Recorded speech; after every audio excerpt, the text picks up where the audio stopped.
আজকে বিকেলবেলা দুজন মিলে একটু ঘুরতে বেরিয়েছিলাম। চারপাশে বেশ হালকা বাতাস বইছিল আর মেঘলা আকাশ, ঠিক যেন একটুখানি শান্ত বিকেল।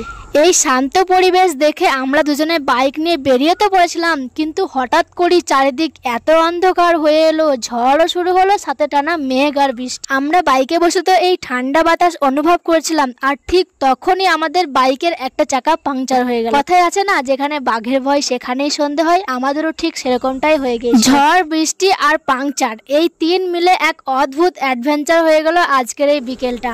এমনটা হয়ে যাবে আমাদের সাথে কখনোই ভাবতে পারিনি। তাই বাইকটা নিয়ে আমরা এখন হাঁটতে হাঁটতে একটা চায়ের দোকানে এসে দাঁড়ালাম। যতক্ষণ না বৃষ্টি থামে ততক্ষণ আমরা এখানেই ওয়েট করব। টানা 2 ঘন্টা আমরা এখানে বসেছিলাম, কিন্তু বৃষ্টি থামার তো কোনো নামই নাই। এখানে আশেপাশে কোনো বাইক সারানোর দোকানে ছিল না, আর বাইকে চড়ে দুজন মিলে তো যাওয়া অসম্ভব ব্যাপার। তাই তোমার দাদা ভাই আমাকে এখানে রেখে একাই চলে গেল বাইকটাকে চালিয়ে নিয়ে রুমে বাইক চেঞ্জ করতে। এদিকে দোকানে আমি একাই বসেছিলাম, আর হঠাৎ করে দোকানদার আমাকে 1 কাপ কফি দিল। কফিটা তো খেতে বেশ টেস্টি ছিল। আর দেখো গাইজ, কফি কাপে লেখা আছে আই লাভ কফি। সত্যি এটা কিন্তু কফি ছিল, আর খেতে অসাধারণ টেস্ট।